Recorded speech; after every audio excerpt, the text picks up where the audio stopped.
Mind you that for standing for the truth, federal ministers used to call my name in their press conference to attack me every day. But I stood tall. And I didn't still go back to them and say, oh, let us meet. I stood tall. So it is for you to take all of these lessons we are giving. Because you see, the reason why we are giving these lessons is because there's a failure of leadership. The reason why we pray too much, I tell you this, over 90% of our prayer points is a reflection of a failure of leadership. Imagine in Nigeria praying that, oh God, let them give me visa. If your country is respected in the Committee of Nations, will you be praying for them to give you visa? If your passport is that strong, in fact, most countries you want to go to will be visa free. So it's because leadership has failed over the years. Then you go to church and give testimony and say, oh God, I applied for a visa and they give me. No. There's a man I'm going to feature an interview I had with him. He's been doing award ceremony, promoting Nigerians in Germany for over 20 years. These people, wherever they are, they make impact in the world. I will feature his interview in the 10 o'clock hour. Did an interview with him. In fact, he gave me an award last year in Germany. But I couldn't take the award. I wasn't available. I couldn't make it to Germany, Frankfurt. But they are still saying, oh, Rufai, when are you going to come take the award? You deserve it. Because we say the truth the way it is. We are celebrating, oh God, let them give me visa. Oh God, so that bandits will not arrest you. If you have security that works, bandits come and arrest you. Okay, look at the case. A state government came out and said 30 people were taken. Terrorists did video and said, you are lying, we have over 100 people. A state government can't even account for the people that were taken in Kwara. And at the same time, what government is supposed to do, you can't even do it. Ministry of Works, budget over 3 trillion, they only gave them 700 billion. I feel for the works minister. So what do you want them to be able to do? But at the same time, they are spending billions on the president's plane. The president's fleet is getting all the billions. They are spending all the billions on the president's fleets. But they can't spend money on people. They use $150 million to do a program on women's health in Aso Rock Villa. But they only mark 36 million for health project. But this is the same government that claimed that they are making revenue. So it's either that they are doing what they call casino economy, or, okay, see, now INEC has said this time next year, 20 February 2027, that's when will be the election. The lawmakers are still trying to ensure that people do not transmit election results. And because they are trying to put a lacuna by saying that, there should be a stopgap. The stopgap measure should be manual, which we are saying no. Because anything is manual, they want to rig. We know them. So all of these things I'm saying is for your own awareness. This year, they are giving IDP drugs and everything. I interviewed the humanitarian minister on Friday. He couldn't even tell us how many IDPs we. I said we have 3.7 million, but we doesn't even have it. They don't even have proper housing. About 2 years ago, part of the many things I do that a lot of you don't know. Me and Dr. Panampesi Paul were trying to organize a concert to be able to build homes for IDPs. Month in, month out, I send small token to them through Icon of Hope Foundation to buy drugs. We still did IDP drugs the other day. Manjem, help us to do the IDP drugs that I sent money for.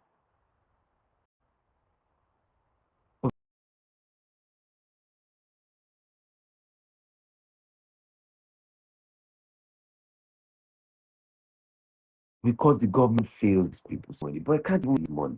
Till the society move further. And on top of that, the electoral law that will bring about transparency, they don't want it. Let me tell you some of the messages I get. And if you want to call us up, please, you can ring us up 0818 099 1991. 0818 088 1991. That's the number to call us up. Somebody sent me a very interesting message. And please, you too, don't be greedy. I see a lot of people are being defrauded. They saw the sum of you. I can never see me announcing any what's it called, empowerment scheme. The only scheme I announce is when I want to give you money for my own pocket. And you don't need to pay anything. All the opportunities I've given people here, do you pay anything for it? No. So anybody that is saying you should bring money in my name is a lie. They use AI to manipulate my face. That's a lie. So don't fall for them. Because if you fall for things like that, you too, you have greed. How can somebody tell you that you should bring 70,000 naira and you will make 14 million naira? You say if you have greed, that's just it. Let's call a spade a spade. Because it's only greedy people they can make. It doesn't make sense now. Are they sharing money? So you'll be hearing all sorts of things happening because people are not doing what they have to do. Just here, I want to read something out to you, just to show you the deplorable state of things in the country. You can call me on the number 0818 099 1991. Beg your pardon, 0818 099 1991. That's the number to call us up. It's also on WhatsApp. I'm happy to announce that T2 has finally fixed the network problem we had on our line. 0818 099 1991. I want to read you a message. I'm just waiting for it to load up. So we hear you. Very, very sad. Somebody said, my name is Adebayo. I'm reaching out on behalf of PTA and part-time teachers of Federal Unity Schools. In May last year, over 3,000 PTA teachers were officially verified by federal government for regularization. Since then, there has been no updates. Many of the teachers have served 10 to 20 years, earning about 30,000 naira monthly. How can teachers in Federal Unity School, PTA teachers, be earning 30,000 naira monthly? After they regularized them, federal government has said nothing. Sahara reporters are really taking up the issue. It's gaining attention. They want me to take up the issue. I've also taken up the issue. So you see, many years from now, I pray things get better. But in the case where they don't get better, look at the issues I'm taking up now for the betterment of this country. How can the federal government have teachers, 3,000 of them, PTA part-time teacher in unity schools, and they are paying them 30,000 naira monthly? And when we talk about these things, people think, oh, we don't like the government and everything. So a society where we don't speak truth to power, we can never do well. And if we are not doing well, then we will never do better. That's just it. That's just it. May God open our eyes to see the truth. Hello? Hello? Good morning. Morning, what's your name? Where are you calling from? My name is Moses Eromafeli. They call me SME. I'm calling from Benin. Good to have you, Moses Romosele. My brother, talk about these issues we've put on the ground, though. Okay, which of them should I talk about? The most important one is still the electoral one. Oh. We need to put pressure on them, oh, but you can see the many issues. It's about leadership. 30,000, 30,000. That's what Unity Schools teachers are earning. Eh? the one in PTA, the government not even funding the budget effectively. These are the issues.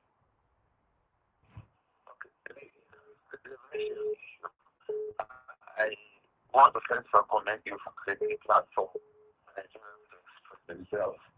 I would also want to advise also that also encourage Nigerians, tell Nigerians to listen to channel their preferences officially. For example, that they public. I'm not saying they try to national. It's not enough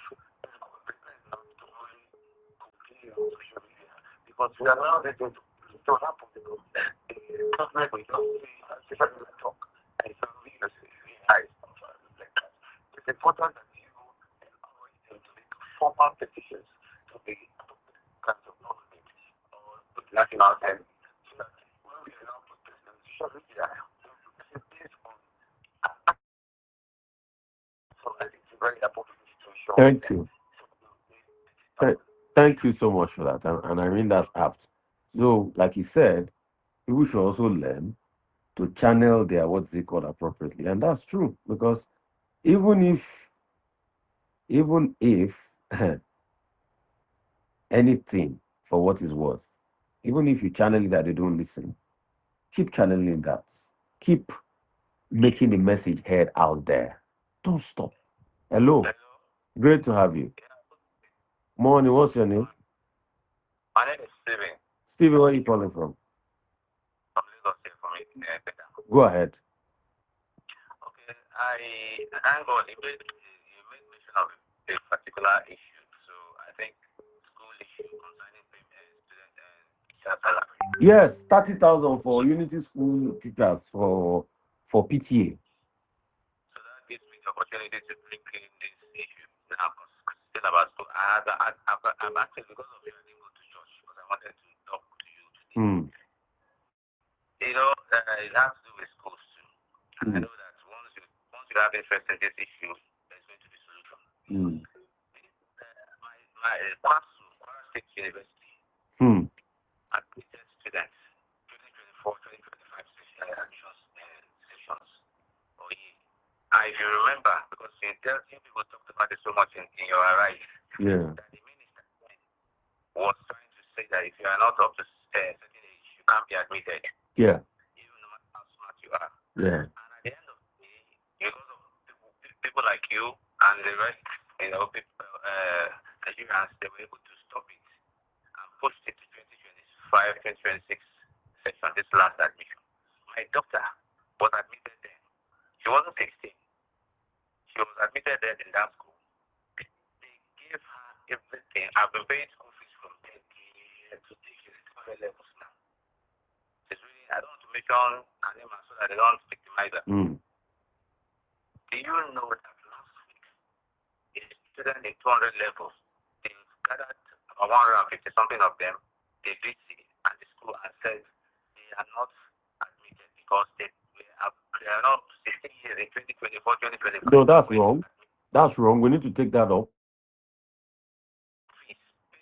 After paying school fees, after getting to 200 level, after admitting them, that's wrong. So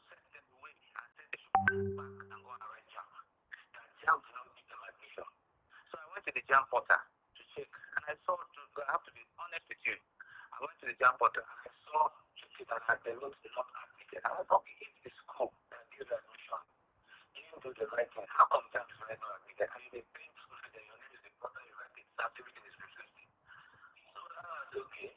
It's not wrong, right? They should go and write down or go and apply for diploma in the school. That is the issue I brought. See, on this number, you know what you're going to do? You can send me WhatsApp on this number. Just write WhatsApp message and with the details. Don't put your daughter. Let me push it. Let me start interrogating them with it. It is well. Thank you very much. Thank you so much. Yeah, it is well. Just imagine that after they got into school, after they spent 1 year, then guess what happens next? You say they are not good enough for that school. And you push them out because they are not up to the age. after admitting them. Hello, how are you? I'm good. I'm good. How? What's your name? Where are you calling from? Yes, I'm calling Jamaica. Please turn off the volume of your radio set. Turn off the volume of your radio set. Turn off the volume of your radio set.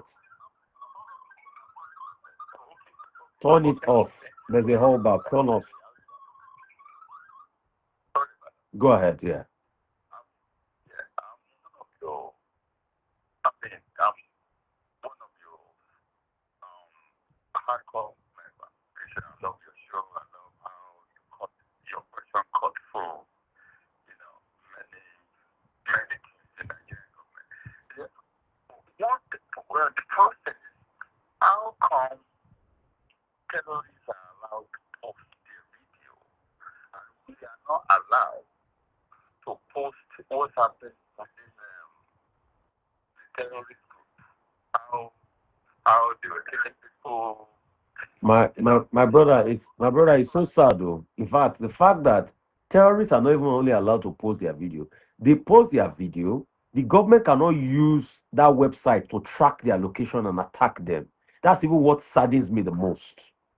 And we are in the one that happened in Kwara is so bad to the extent that government first lied that it was about 30 people they kidnapped. They told the government that they are lying. They showed the video evidence and they posted on social media.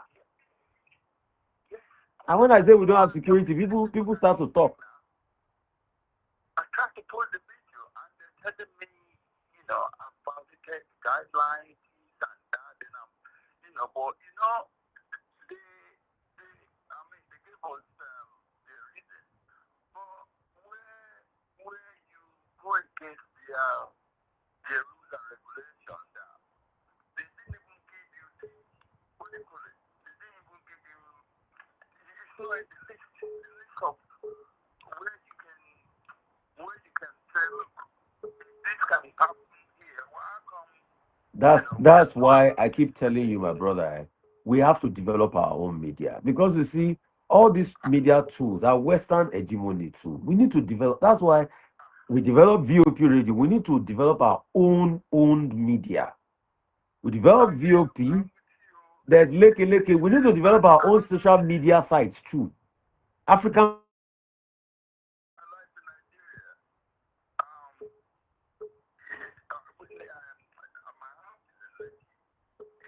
The house near me was getting wrong, and my oddly saw a truck boys quota. He took a picture.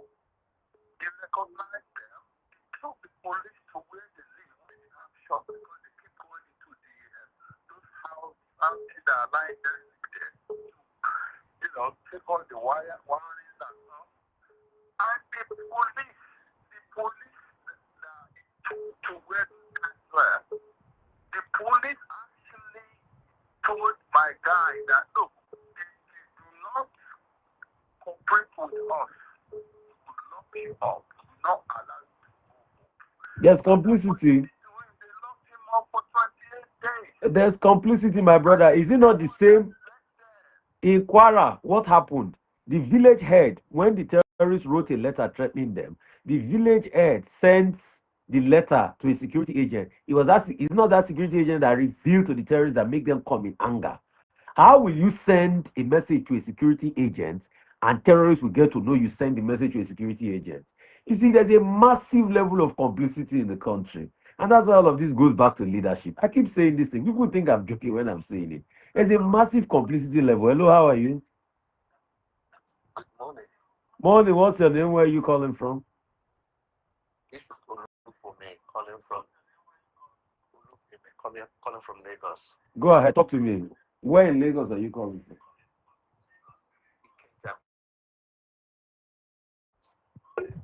Go ahead, sir. Yeah, thank you for all you do. Bless you. I've got to say, the awareness you're giving is definitely going to help at some point. See, as Nigerians, many of us are praying for the council of your type. You can sensitize the whole Nigeria if we have more of your type. Now, I know this is a problem. These people know that they will get away with it again and again and again. Yeah. Because speaking up. Now, the way you are speaking up, you are encouraging other people to start to be conscious of their right of what they can do. Like the other gentleman that just called us about his daughter, because he knows somebody like you will speak up and he knows something will be done. People are so helpless. I know we have our fault as a people. We have our fault of corruption as individuals. But if the leader cannot do the right thing, obviously the followers will continue to do the wrong thing. Yes. Now, I'm just going to go on 2 points to some of the things we've talked about. The first one about posting the electoral thing digitally. They know they will get away with it. Mm-hmm. And as Nigerians, we have to do something. We have to. If not, let me be honest with you, I think they've even gotten away with it, because what they would do is they will probably, let me tell you why I think they've gotten away with it, and that's why Nigerians need to shine their eyes leading up to the elections. Let me tell you why they've gotten away with it. The chairman of the committee in the House of Reps that first passed mandatory transmission of results. When I interviewed Honorable Balogun last week on my TV show, he was telling me that I think what the Senate is passed is better. In fact, he was telling me that there's no difference between what they passed initially and this. And I said, Honorable Balogun, it's not true. It's not true. So I think they will collide and get away and pass that one. But please, Nigerians, do not lose guard during the election. And do not say you are frustrated, you will not come out to vote. Eh? What can we do? What can we do? So what you should do now is the elections. People must come out en masse. People must not lose guard. People must come out in groups. People must ensure counted, and they must have records of it. They must take pictures of it. If possible, I would like to advise Nigerians, if we can have different groups, Nigerian pictures of from their own polling units. I think that's what all these groups should do, so that you can even use that to look and match what they are going to bring out or what they are going to do from their coalition center. So apart from IREV, since they are now saying that in the case where you can't upload on IREV, you will use manual collation. Also, you have independent collation sites. How we can be able to, so as you are taking pictures of your polling unit, there should be a website where Nigeria can say, okay, I voted, I took picture of the results in my polling unit after they pasted it. This is it on this side. To be able to act as balancing.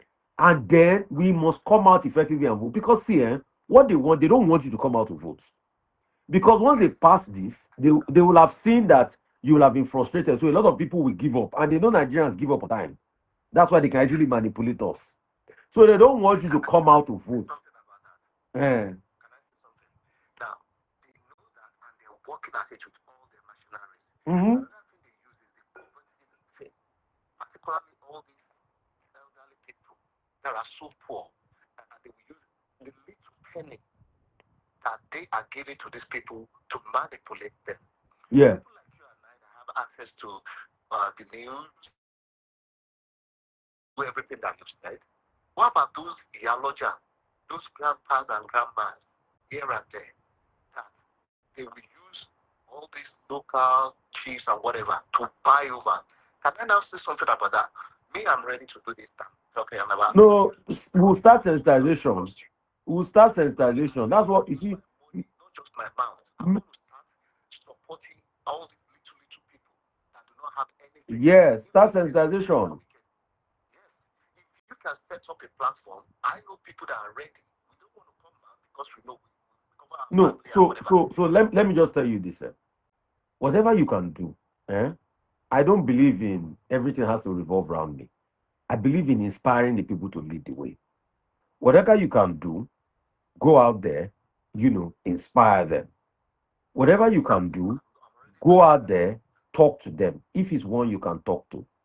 But one thing I can tell you is that these agents, obviously because they have the hegemony of power and they are the ones that control those market infrastructure, they will. But see, the people's mind have to be made up to try their best at least to ensure that everything that is necessary is done.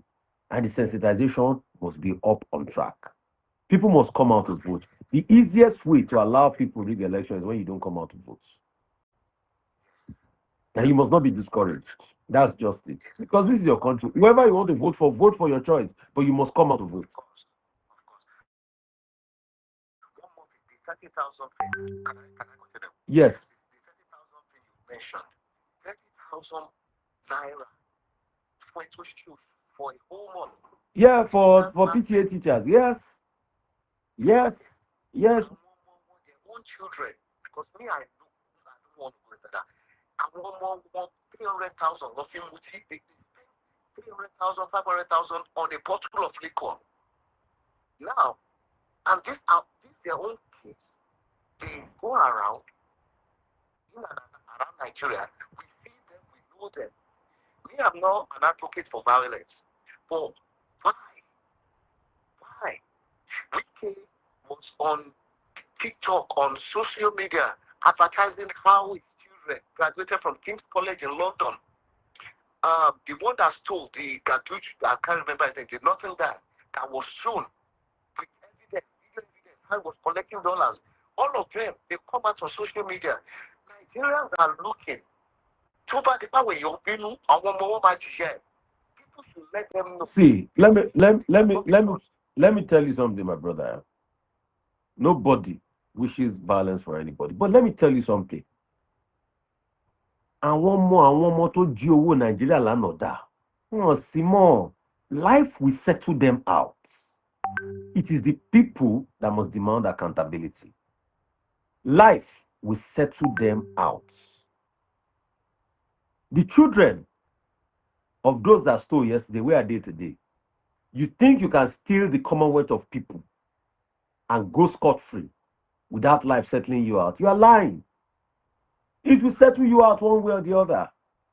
So, as regards that, it is us, the people, that must demand accountability. Take, for instance, we must ask, why will a government only spend 36 million on capital project for healthcare, and the same government spend billions on the presidential plane after the president used over 150 billion, with $150 million, that's over 150 billion to buy the plane in the first place. So it is us that we could be demanding this accountability. And when the people they pay to run their mouth to support them, we must stand up and rise up against those people and tell them to not support evil, because those people too are victims, and that's why I pity them. If their life were any better, would they be supporting government that is impoverishing them on social media? It's just like a man begging armed robber to give him his own money that armed robber stole from him. That's the way those people behave. And that's why they have two mouths. You can see that they have no life. It is the tertiary money that they collect that has destroyed their future. And I pity them. And that's why you see, when I do empowerment program, I empower them too. Because if they have better, they will do better. Their lives are destroyed. That's why they defend rubbish. Their lives are already destroyed. You think a life of a man is not destroyed when he's supporting his abusers? He's just like a man. Let me tell you how those people are. It's just like a man that is in there, that is watching another man make love to his wife and is counting scores. And he's saying, Madam, is it sweet? And they are making love to his wife because he's incapable. That's the way those people are. So I pity them. And it's sad. And that's why we must stick to the truth and speak truth to power at all times. I pity them. Look at them. You can see they have no value. They can't even defend the things they said 3 years ago. Some of them, they said something 3 years ago. Today, when they collected government position, the matter has changed. So you can see their lives. So people like that too, we need to empower them. Because if we don't empower them, it's, you see, the reason why a lot of them are doing data boys is joblessness. So if there are jobs for them, they will not be doing data boys. Yeah, it's joblessness. So that's why we must create jobs for them. We must create jobs. And I pity them. And that's why you see, I don't respond to any of them. Because I just look at them and I feel pity for the poverty that the system has befallen. at them, look at their profile. There are some of them, they've never done one job in their life. Ask them, what have they done? What have they done one job in their life? They've never done anything in their life. Go and ask them, look at them. You know, some of them, we know them up to their original roots. Somebody on your platform is saying Tinubu gave you freedom to speak like this. That's one of the videos we're talking about. Freedom. See. That one idiot that caused our own. See. Tinubu gave you freedom like this. What does it mean?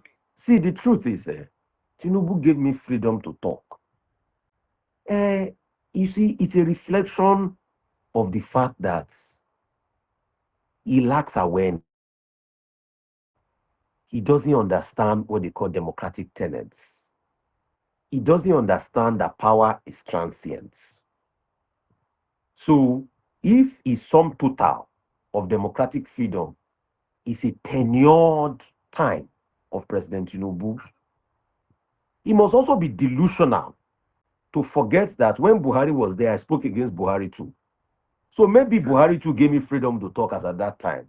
You see the reflection of their delusion. You see why I don't engage them. And that's why I thought you even made a mistake by even acknowledging people like this. It's a waste of time. I don't engage them. Because you know what? Let me tell you something. Let me tell you, with due respect, people like this, see, there's something they call shaft of beans, pantiewa, and beans. When you are picking beans, what you pick is the beans. You don't pick the shafts. So engaging these people is like picking beans and shaft at the same time. You can't cook shaft and beans together. That's true. So I will rather focus on substance than to engage shaft of beans. So the truth is, you don't need to engage them, or you don't need to look at them, because they are coming to your platform because they know you have a platform. That's true. And he who has a platform does not engage people that don't have platforms. So move on. Focus on Nigeria. That's more important. Brother, God bless you. It's people that don't have platforms that come on people that have platform. So if you know, you don't get thrown away. You don't get divided. You focus on what you are focusing on and all of that. So the good Nigeria we're fighting for, when it's better, they too will enjoy the good of the land. They will come and say, I don't know. A lot of them have said, I don't know, many times. So when you look at people that, because they lack recognition, they want attention, they don't have platform, and you give them platform, it's just like picking shaft of beans inside beans. You can't eat shaft with beans. What you focus on is the new Nigeria that we're talking about. The fact that terrorists are now brazen, that they are openly saying that they've kidnapped a lot of people, over 100 people. That they are openly saying that they've kidnapped over 100 people, and we are looking at it. We can't do anything about it. That's just it. That's just it. So once you have that, those are the issues you focus on. Today again, 40 something people died in Niger. These are the things we should look at. 40 something people died in Niger. These are the things we should look at. People are dying by the day. People are getting hurt. People are losing everything. Lives are going. So the truth is, what will you focus on? Wouldn't you rather focus on that? Wouldn't you rather focus on that? That's just it. So those are more important issues to focus on than to focus on the things that do not edify the lives of Nigerians. And that's why we are opening platforms. We are opening platforms. We are speaking truth to power. All the things I've said today, all empirical facts. Hello? Hello, Mr. Rufai. Good morning. Bless you, what's your name? Hello, good morning. Yeah. Yes, you're speaking with Rufai. What's your name? Okay, my name is Christopher. I sent you a message. I'm watching you live. I sent you a message. What's the message about? Okay, I worked with UNICEF and the NGC during last 2024 event situation. Mm. So along the line, we are told that each child being registered is 300 naira. They are going to pay. Hmm. So we work for from December 2024. So funny enough, January, February 2025, we started paying. And what I personally got, I'm from Enugu, I got the sum of 9,000 naira. Other of my people, I registered 2,000 children. Other of my colleagues registered up to 5,000, 6,000. So we took the matter up. We put place there. They sent us to NCC, that's the National Population Census. We went to National Population Census. They started laying accusation on one or two persons, depending that which is the informant. Say them, it is UNICEF that will pay us. When the UNICEF, who is in charge then, say we should meet NCC that they will train on, that No, but you must have an engagement letter now. You just wrote exam. Didn't they give you a letter to start? Who is on that letter? no, sir. It is just a contract for just But you must have a contract of engagement. Where is the contract letter? okay. No, now to make this thing easy, there was no contract later. Ah, my brother. Next time, please, before you do anything, ask for a contract letter. Before you do any agreement with anybody, ask for contracts. There must be a written document. You just start work based on I say you should go and do something. There's no anything binding. Ah, no, that's where the problem is now. So they can push you around. Because even if you take the matter to court today, industrial court, the first question they will ask you is where's your evidence that they engaged you? And who engaged you? Yeah. I think that is So that's a lesson for you. Don't just jump and quickly do things. Ask for engagements. okay, sir. Hmm. All right, thank you, sir. Yeah. Right.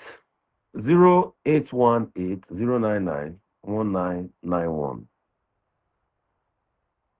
You need to open up your eyes. You need to be smart. That's just it. I'm getting a lot of messages coming in, still helping a lot of people, getting their minds ready. 0818 099 1991. 0818 099 1991. So, was that a wrap up? Things very soon. Hello, how are you? Fire. Great to have you. What's your name? My J calling from Abuja. Ah, man, oh yeah. Tell us how did our outreach go with the IDP camp, the medicine I said you should buy for them? Yes, to God be the glory, and they really appreciate it. And because when we got there the other day, I told you that when we are coming because of the bad road, I sustained somebody to challenge your victory is fine. Sorry. To God be the glory. And once we got there the other day, the cost of drugs, medication, are very expensive now. So with the help of the Lord and under the Rufai Foundation and the willing it we can able to keep them and within our power. And they really appreciated it. I gave them the assurance that subsequently will be coming to Don't worry. We'll look for money again as God gives us money to send to you so that you help us buy drugs for the IDPs. How are they doing? Yeah, they are doing well. And do you know one thing? Rufai, they passed the message across. When are they going to see Oga Rufai in Abuja to visit them? Why come to Nasarawa? I said, don't worry, I will pass the message across. My brother, Video, I know my brother I would have loved to come, but I never. You see the way let me tell you how I think. I would rather that the money where I go use to come Abuja, I send it to you. Help me buy drugs for them and buy food stuff for them, rather than use that money and give plane. You see, when we are doing this charity work now, the thing also enter my brain that sometimes when I even go out with my friends and we are eating and I'm calculating the money for food, I'm already thinking of how the money can go to charity and how we can use to buy this and that and how it will make an impact in the life of people. So don't worry, we will just be looking for means to send them money for drugs and everything. Maybe if I see, mm, a month or once in 2 months, we will be reaching out to them. and don't give them the assurance. It's based on how money come. I can't, but I will try. I will try my best. That would be my own commitment to them. The government, when they said they have IDP camp, it's just as if these people they were isolated. And one thing is that let me now tell you this because when I was discussing with the coordinator, those people they are farmers. They have something they are doing before the attack of the terrorists came upon them. And according to them, that government gave them assurance that they are going to give them a lot of support in terms of for them to some of them they build all these local baskets and other things they are into using and other things, but as if they were hiding. Being in that campaign, God is when I show you the video of that environment. These are the people You know, if I had the money, one thing maybe I would have done for them, as you say, some of them build local baskets, they are farmers and things like that, is to see how we can even set them up in business if they can do their businesses there. Then also build like an e-commerce platform for them, so that when people buy their things, they can. But I don't have that money. It's just an idea. What I can do, I will not tell you I can do it. So I'm just thinking of it. So they But just be as if they are. I don't want to use the word that they are like. Let me use Guantanamo prison. So with barbed wire. oh yeah, Sometimes they will just if not that to the glory of God that you spoke with them that day, that people like you remember them. So everybody will just think that I don't want to mention the name of this I came from their constituency there that saying that they are giving them some support. Those things are not reaching out to us. It's not the fact. okay. Because when you see them, We'll still see what we can do. We'll see what we can do. Thank you. I appreciate you. thank you, sir. We'll see what we can do. Thank you. Bless you, my brother. Thank you. Hello, how are you? Hello, good morning. Morning. What's your name? Where are you calling from? Hello, I'm calling you from Lagos. Okay. Turn on the volume of your radio set. Go ahead. This amount out of 5 Yes, you're on to Rufai. Yeah. you see what this government has done. They have done harm than good. In the sense that The government has done you harm than good. How? How did they do you harm? yes, the unity school you are talking about, Hmm. I have a son in this college here in Lagos. Hmm. When they started, it was not like this. But you can see how they have gone.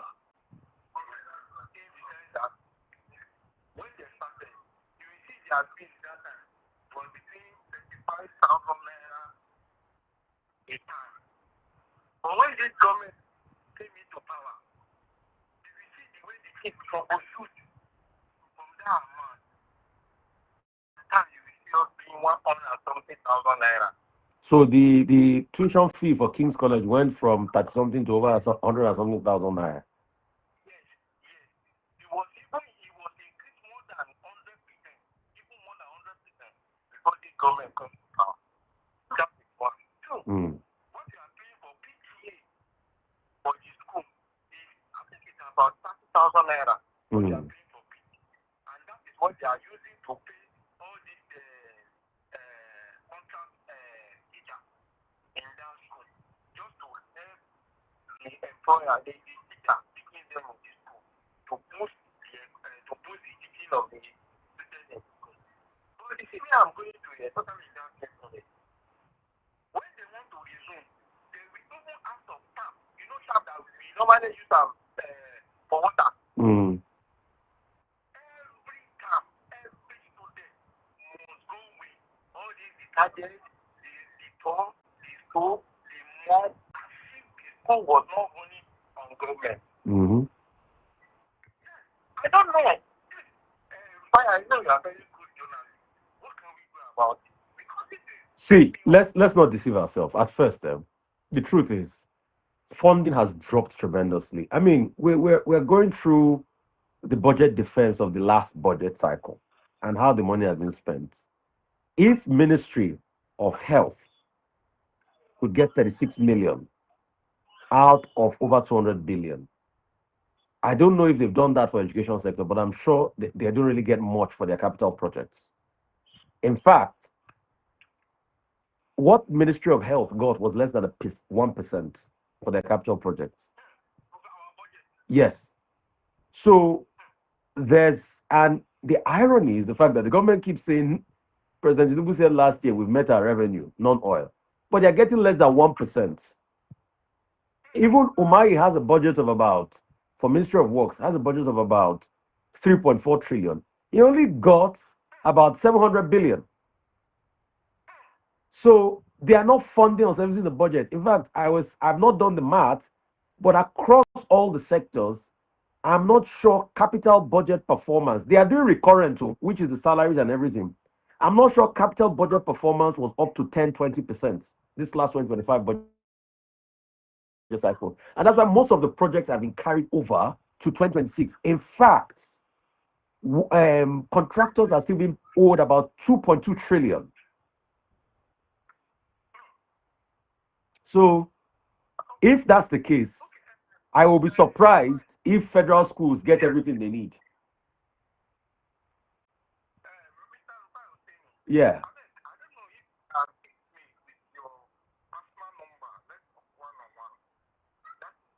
No, you can reach me via every platform. You can, send me messages via every platform, my Twitter, my Facebook. Yeah. My Twitter, my Facebook. No, if I don't respond, I get thousands of messages. That's why. I'm just only human. So, so It's not that our security aspect cannot work and cannot deal with this insecurity. But their hands are tied. hmm, Their hands are tied because of the government officials that they have anyway. Let me give you an example. When President Buhari was in power, see what Malami did. Malami tycoon the government money, even when they're asking to explain how do you get this amount of money, the calculated salary is not for that amount. hmm. Now, you can't see that people are deducting him money. It's not for that amount. Malami is having an ammunition in his house and is not among the security agents. Who is he giving them to? Yeah, you see that's the sad reality of Nigeria. But we keep talking about these issues. We'll keep talking about these issues. Yes, these are the people that were very close to the past government. Oh yes. Presently now, the secret of this one we don't call it the power. Oh, definitely. That's the way it's going to be. And thank you so much. I have to go because we need to take one more call before we wrap up things. Right? Thank you so much. And that's the way it works. And maybe we'll see the shame in the eyes of those that now say, "Oh, everything was perfect." Anyway, we always pointed it that everything was not perfect. In this government. Till today, they've not told us what happened in the Interior Ministry, the Better Edu case. We've not gotten to the end of it yet. So let's just keep looking at it. You have the final word. Bless you. Morning. I want to thank you for what I was in Kogi State yesterday. I think I used to site. Hmm. In the morning, I was supposed to come to Africa, and there was this fear that they were getting detail that everybody should not go to the market, everybody should Hmm. stop. So there's this fear over there. And this is where I'm from. And one of the things that surprised me is that there were signboards of the governor and the president everywhere. And this people, it's not the same line for some people to be more than a month. Hmm. And I'm telling them, one of the things one of the awareness I was trying to pass across is to really show these people have control. Yes. Yes. You don't just Yes. call the gift of you money and you start putting signposts everywhere of somebody when you know you don't have like constantly. I've been in Kogi for a long time. I school there. You get see like over there. And yes, the same people who are perpetrating these things they are still voting them, they see them, they are hitting them and it was I was just down. I was saying, how can I participate in their cause? And I guess I'm just lucky that I was able to get across to you today. I mean, we're happy that you're fine, but please always keep safe. Secondly, I mean, it just shows the kind of country we live in. The government doesn't provide anything for the people. It's very sad, and they still want people to worship them. And during elections, they bring up Peters to the people they've already impoverished. We have insecurity issues. I heard in Niger there was about 40 something people killed yesterday. In Kwara, over 100 abducted, and this is the sad reality. And we don't even hear that we kill these bandits. We just hear that okay, they are killed in some operations, but as regards even rescuing people from them, only God knows what happened. You know, we're always making peace deal with these criminals every time, but God will heal our country and save our country. Thank you so much. Thank you. Thank you. We keep talking about these things. So from now to about the election season, full on election awareness, full on election awareness. Okay, somebody's saying, good morning. My name is the same person called concerning Kwasu and all of that. Good, good, good. I'm going to see if I can post up this, on my one of my platforms, because they're those platforms are powerful. And when I post things there, they respond. They know it's so powerful. I'll tell you one that happened. UNN, University of Nigeria, Nsukka. Somebody notified me about the state of disrepair of their hostels. We posted it less than a week after. They started fixing the water supply and getting the hostel ready for them to bring the students into the school. So they know. So concerning your case of Kwasu, I have also made it public on my platform. And that's what I do. My life is to be able to help a lot of people as much as I can to the best of my ability. And God knows, I cannot remember how much people, and I think it's a good thing. I do so much good sometimes, I forget. And I think it's a true test of giving yourself away and helping you. Somebody that helped in media has done very well in Kaduna now. Put a message forward of how I recruited him to a radio station I worked in 2004 when I was a sport presenter in GFM radio. In 2004. And he wrote about it and he put it there. I saw it just yesterday. So it's a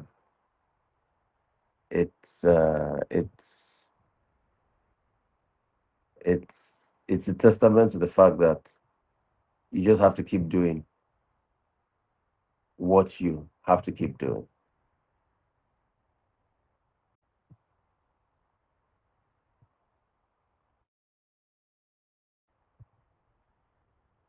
You just have to keep doing what you have to keep doing. That's it. God bless you all. We thank all of you for constantly joining us. And we thank all of you for your time, your presence. Any issues you have, we'll try to do. With the person that organizing in Germany will come up next. And we take many of the things on from there. Thank you so much, all the people that join us all across all our platforms. And thank you. God bless you. God bless all of you. Thank you.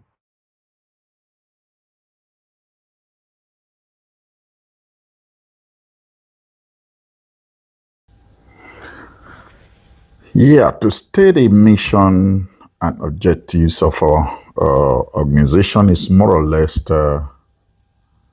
better to state our humble beginning, what inspired our humble beginning. That was the early days of President Obasanjo. That was the early days of this new democracy we are enjoying today after the military rules. Like the image of Nigeria was bastardized in the West, and a lot of negativity was attached to the name Nigeria. I remember the then ambassador in Berlin, His Excellency Baba Waki, called me and said, "Okay, you write for the African Courier magazine. What can we do to polish more the image of Nigeria?" Because our magazine used to come maybe just one time in 1 month or 2 months. That was not enough to stand the powerful media outlets of the West that being their searchlight to pick every negativity about Nigeria, especially the the bastardized image by the then military rule. So we brainstormed. What came to my mind then was Nollywood. I was actually just picking up, though the quality was so low then. But anywhere we go, that was the only contacts those in diaspora had with Nigeria back then. Remember, we're talking about the days without TikTok, no Facebook, no Instagram, nothing. So, yeah, we came out to use what we have to achieve or get what we don't have, which is Nollywood. And what came to mind was at least we should let our voice be heard. The only way we can let our voice be heard was to also produce Nollywood films that will have locations in Europe, in Germany to be precise, and Lagos, to also let the West know we don't actually live on top of tree. What you got there, we also have it here in Nigeria. Because picture those days, picture don't lie. Though these days now the story is different. The things can be manipulated right now. That gave birth to contacting some big stars in Nigeria, especially Lancelot Duwaymas, when we arranged our first movie, Sinners in the House then. That starred Justice Isiri, may so rest in peace, Jacinto J, Ngozi Zionon, Charles Haworo, and host of others. And that was the first Nollywood film produced in Germany and also in Nigeria. And we brought all of them to do the premiere in Germany, which was highly attended by many African ambassadors, diplomats from Europe, embassies, and all that. So that was the beginning of Ehizoya Gold Entertainment. What we're trying to achieve, using entertainment to clean up Nigeria image, to let people see Nigeria in a different perspective, just to turn the table, to change the narrative. And it's working. So that gave birth to Europe tour, bringing stars to Europe, to Germany, organize cultural event, and touring Europe's about 8 countries, sometimes 9 countries, the West Europe, Schengen nation, and about 18 cities. Sometimes 5 weeks, sometimes 6 weeks, 2 months. And I can categorically tell you, since then, we've brought more than 150 who is who in the industry on Europe tour. We're talking of, to mention a few, we're talking of Ramsey Noah, for example, Akin Popo, Mr. Ebu, may so rest in peace, Mama G, Basketman, Julius Sagu, Agodai, Timaya, Tubaba, Kiss Daniel, who is who in the industry. And so in 2012, we step it up, adding an award. And we're now trying to also make it big organizing Nollywood Film Festival, trying to make sure we project Nigeria movie in a big screen in Europe. We're not trying to, like the saying goes, if mountain cannot go to Mohammed, Mohammed have to go to mountain. If the West cannot come here to see what is good in Africa, in Nigeria, let us take what is good in Nigeria down there for a show then. So actually, it has actually changed the negativity about Nigeria, especially. And don't forget that America ruled the world today with just two things: the military power and entertainment. Hate America, like America. You must see the symbol of their entertainment in your country. Let it be in Call Arabic War. I don't want to hear anything about America. Let it be in North Korea. Let it be in China. You must see the thumbprint of an American entertainment. They rule the world. They send their message to your bedroom, to your phone, to your gadget. And that's exactly what we're also trying to do with the entertainment and using it to clean up Nigeria image. I thank God what we started in 2002, today is a different ball game. Entertainment is now actually, Nigeria entertainment, music, movie, they are now ruling. These two are now ruling the world.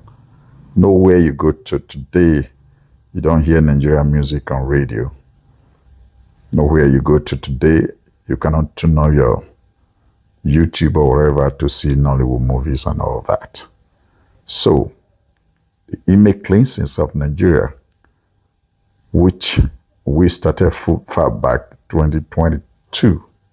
2002. I think we've been able to achieve a lot. You could understand when we see sometimes the politicians are not doing our image good. We feel irritated. For us, it's heartbroken because we know how much money we spend without the support of Nigeria government, which of course, there's supposed to be a budget to that effect. I remember when I was asked by one director of cinema, Isaac, what you're doing, what your organization is doing is exactly what Goethe Institute is doing for Germany. But how come you are not getting the same support from your government? I smile. I told him, sadly, that is just a basic fact. Ironically, Nigeria government don't know we exist. They will only know we exist if we turn to Sunday Ekpa or Kano, people they consider terrorists or so. Then the federal government will notice you immediately. But when you are doing good thing to clean up Nigeria image, to represent something good for your country, they don't notice you.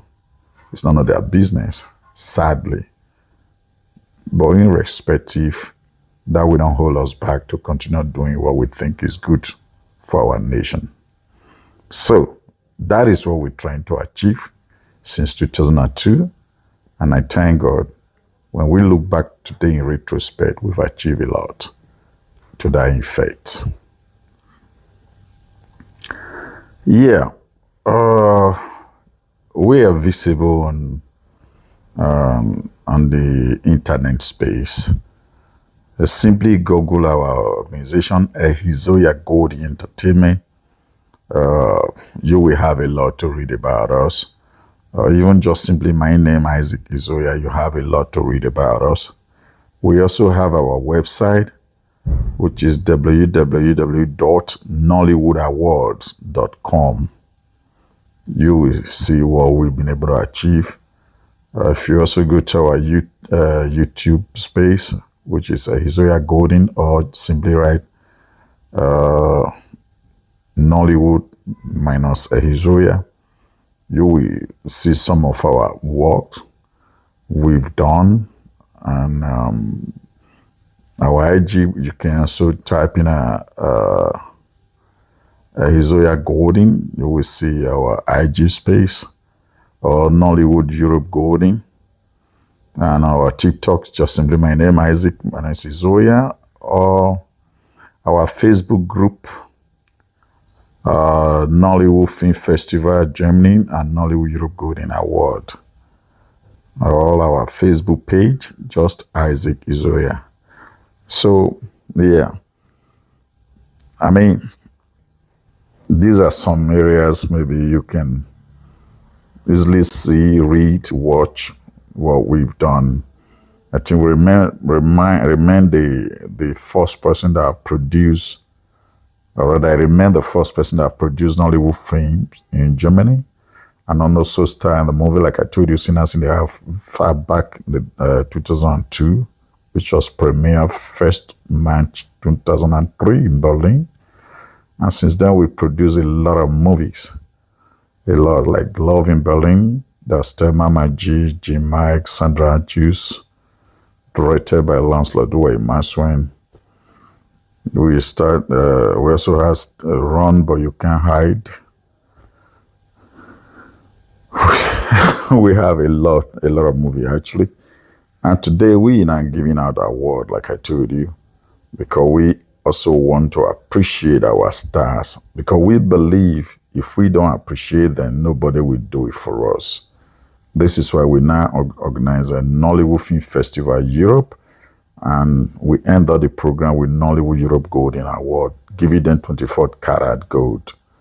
I think the one we had this last year was attended by the recipient were Funke Akindele, one of the big guests in Nigeria, Chasinoje, Rita Dominic, Rita Edoche.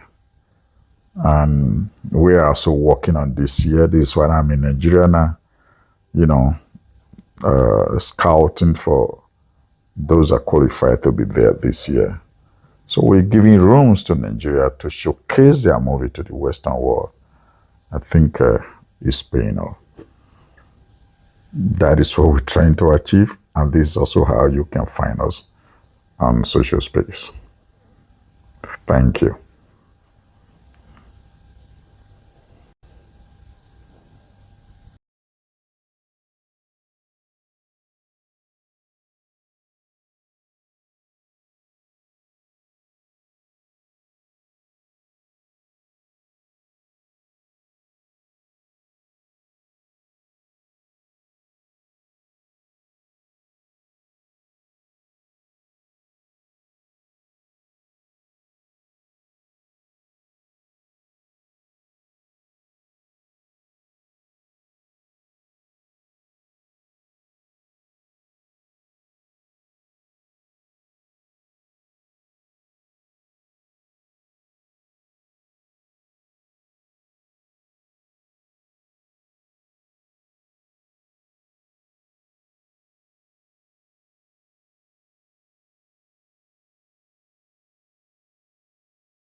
Thrilled to see you all here. My name is Sunil Amrith. I'm director of the Macmillan Center.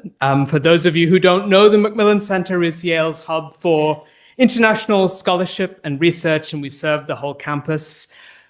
As part of the Macmillan Center, we have regional studies councils, and the Council on African Studies is our partner in hosting this evening's event. Since 1992, the Coca-Cola World Fund at Yale has supported an annual lecture on topics of international significance by a major public figure. Recent Coca-Cola lecturers have included Ban Ki-moon, Samantha Power, Luis Moreno Ocampo, and Sadaka Ogata. Our councils propose potential Coca-Cola lecture speakers It'll come as no surprise to all of you that when the Council on African Studies proposed tonight's speaker, there was a unanimous chorus of enthusiasm. To introduce our speaker and to be in conversation with her later, I'd like to introduce my wonderful colleague, Professor Kajetan Iheka, who is Professor of English, Chair of the Council on African Studies, and Director of the Whitney Humanities Center. Professor Iheka is the author of 2 prize-winning books, is editor of the African Studies Review, and is a true leader in the field. Kajetan, please.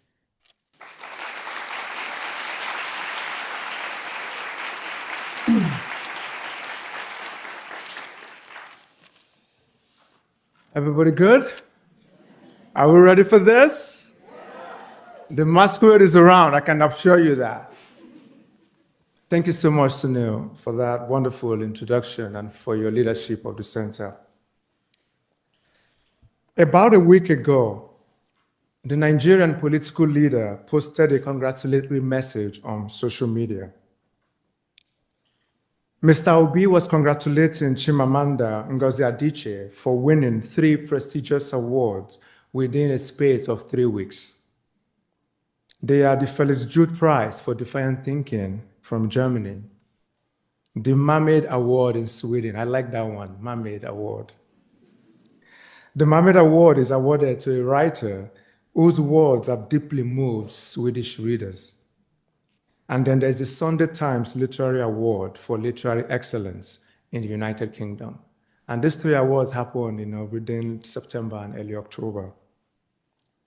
These awards provide proof that Chimamanda Ngozi Adichie is a master storyteller whose work sits at the center of world literature, moving readers from Sweden to Slovakia and from London to Lagos.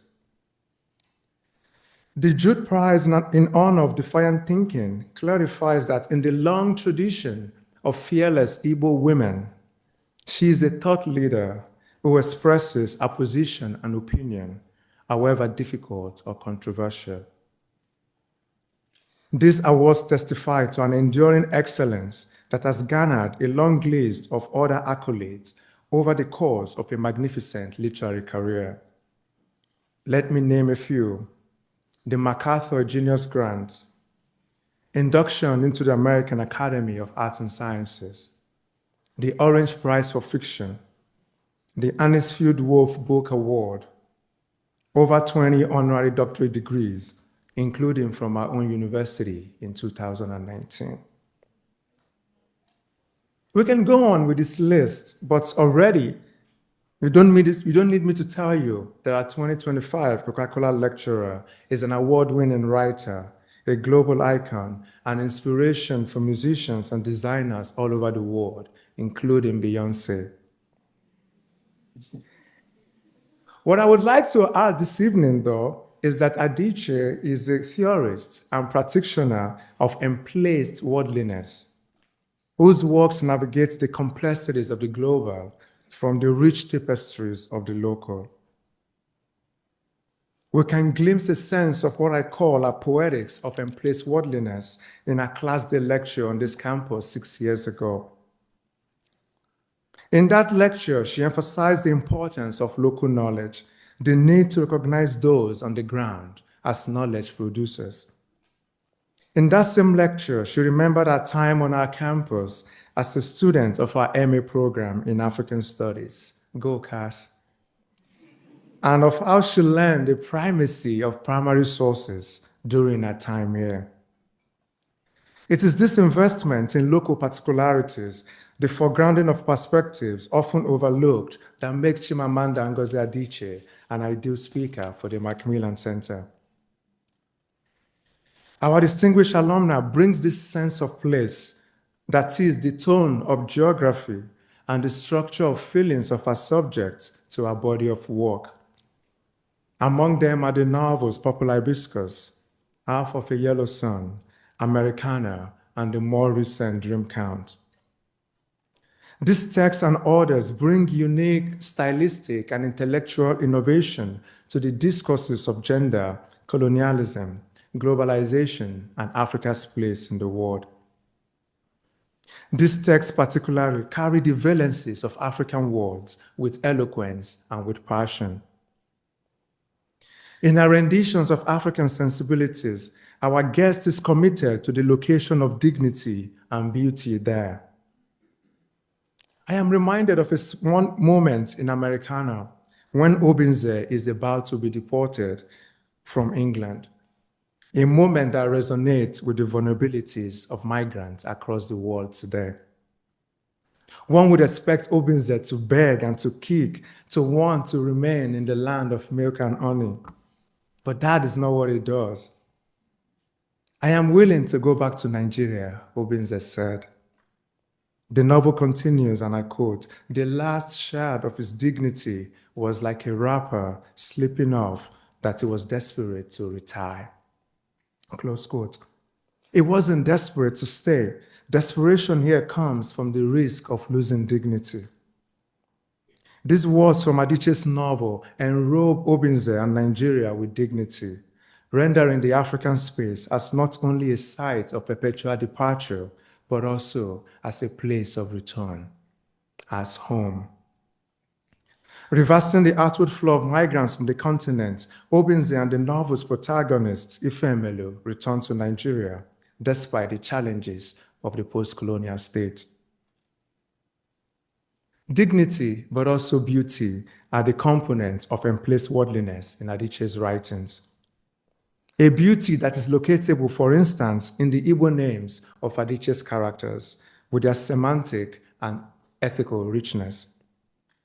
Think of Olanna, father's treasure, father's jewel in Half of a Yellow Sun. In Americana, we get Ifemelu, Ifemelu Namma, the one made in beauty, produced in good times and in a good place. What is in a name? To take Ifemelu seriously is to see a creator's calibration of the place of our making, a Nigerian birthplace, as a site of beauty, as a space of light. And then, of course, we have the women in the most recent dream counts: Chiamaka, Zikora, Omelogo, Kadiatu. Adichie's naming practice is such that makes you long for one more child, for a daughter, and then you remember that children are expensive and that they are a lot of work.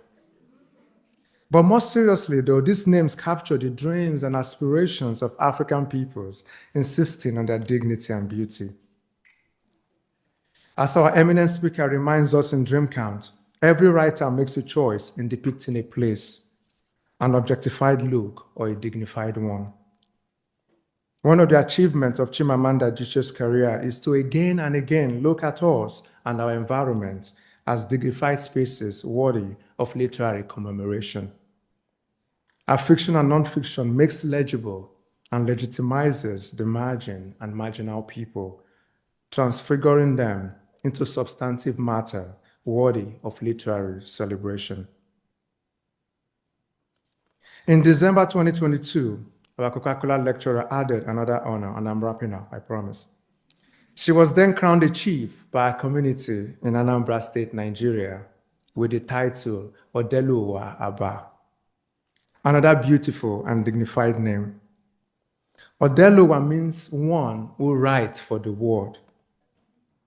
Odeluwa Aba confirms that this writer of the world writes from a place, from Aba, from Nigeria, from Africa. And we owe our gratitude for the relentless human portrait. To quote again from Dream Count, for the tenderness that she has brought to the work of writing the world from Africa.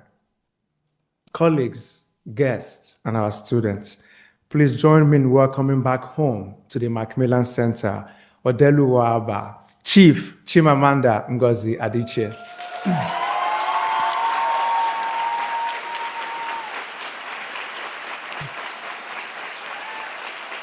Thank you.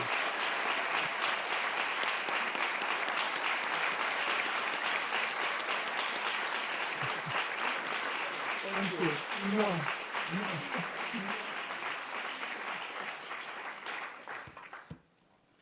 Hello.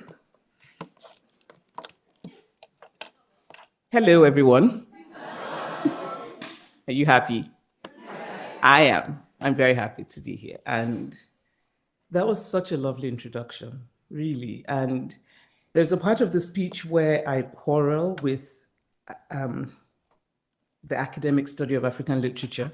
But having listened to that introduction, I think I'm not going to read that part of the speech because because what Kajetan has done is that he's really just made me realize how wrong and outdated I am in my perception of how African literature is studied. And so I thank you so much for that focus on dignity and beauty. I thank you.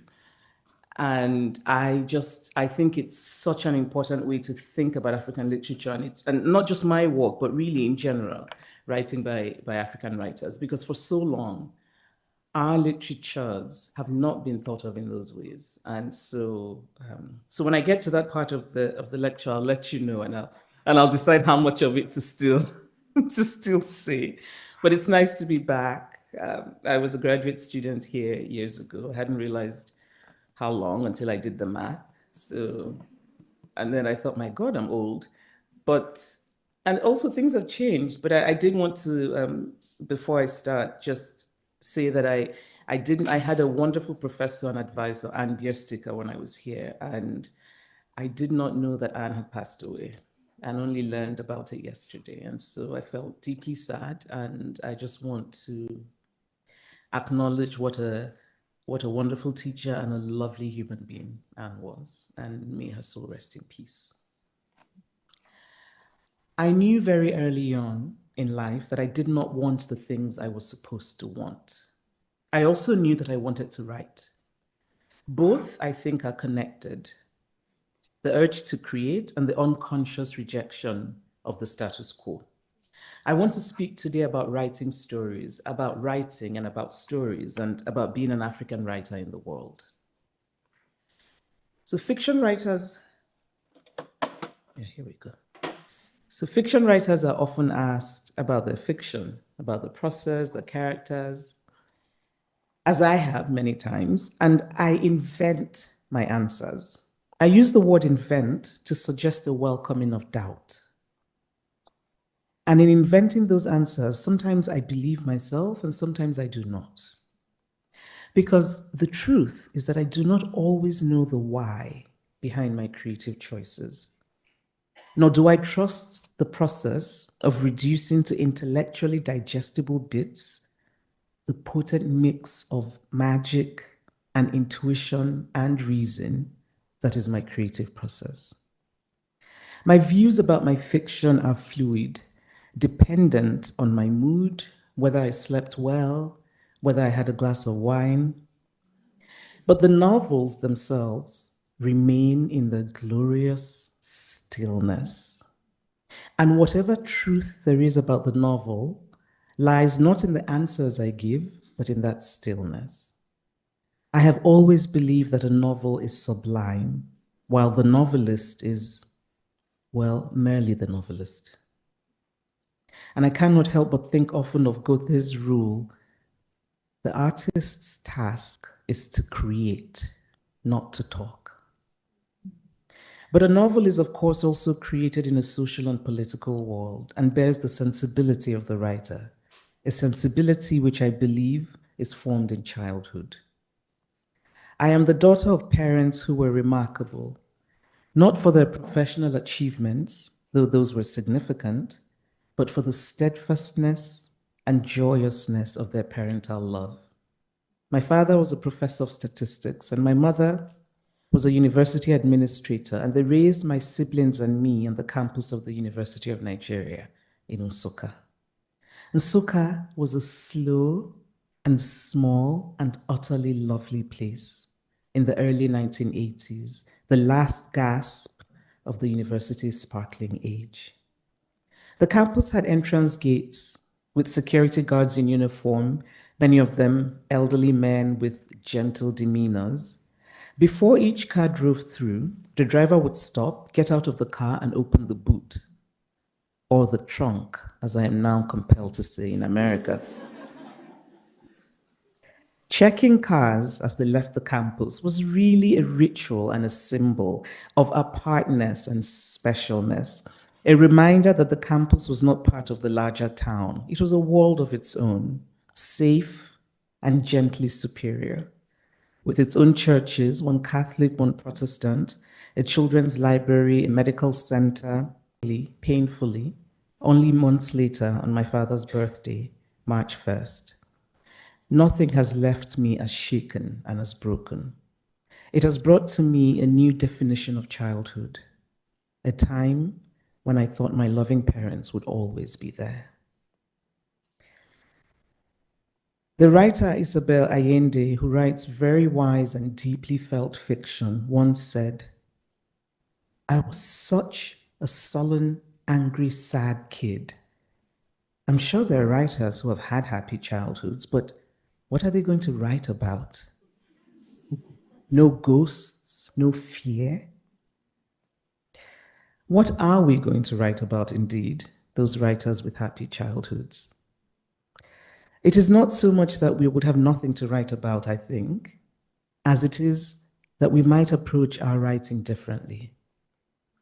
It is not the absence of ghosts or fear, but that the preeminent impression of childhood is not ghosts and fear. That someone was there to hush you through the fear and clip the wings of the ghosts. And because the ghosts were conquerable, you hold your pen differently. When I was 5, my father was appointed Deputy Vice Chancellor of the university and was assigned a new house on campus. And so we moved from number 13 Mbanefu Street to number 305 Margaret Cartwright Avenue. I remember the house as it was then, a light blue 2-story house in an expansive compound, the green hedge of whistling pine, the row of purple bougainvillea, the white lilies that shrank and died each harmattan and then magically flowered again when the rains came. The yellow roses by my mother's garage, the trees in the back, avocado, cashew, mango, and the tall, lonely oil palm. I remember playing badminton with my brothers on the lawn. We used a rope as our net and then argued interminably about whether the shuttle had gone over or under. I remember the frangipani tree that we climbed and from which I once fell, a fall that left a mark on my arm. And because I am spatially challenged, it is the mark that I now use to tell my left from my right. It's true. I remember that the guava tree had a kind of elegant slouch to its branches, and it was on its thickened stem that the fluffy white chickens bought in the market were tied before our house help killed them for Sunday lunch. I remember riding my bicycle up and down the slope of Margaret Cartwright Avenue. All the other children loved going downhill, but I hated the loss of control. And so I went, not fast and thrilled as they did, but slowly, carefully cradling the bicycle's brakes. I remember the disgustingly flat, oversized cockroaches that crawled in with the rainy season and smelled utterly horrible. We called them American cockroaches. They were not the usual smaller Nigerian cockroaches, and I'm not sure why they were called American cockroaches, but perhaps it is not unreasonable to label as American anything that is larger than normal. I remember our gardener, whose name was Jomo, watering the plants with a metal watering can, and my brother, Oke, following him around, listening to Jomo's stories. One day, Jomo told Oke a story different from his usual animal tales. He said his eyes had once been red, bright red, because he had fought in the Nigeria-Biafra War and had killed people, and the blood of those he killed had stained his eyes. But after the war, he did a cleansing ritual where he swore that he had not killed any innocent people, and right afterwards, his eyes lost the redness. My brother must have been about 10 and I about 7, but the story stayed with me, strange and dark, and also somehow redeeming. Many years later, I wrote my novel about the Nigeria-Biafra War, Half of a Yellow Sun. There is a character in the novel called Jomo, who is Jomo and also not Jomo. Just as when I am writing fiction, I am me and also not. Proust has famously written about the novelist's different selves, how the self that writes fiction is different from the everyday self who goes shopping and eats and goes for a walk.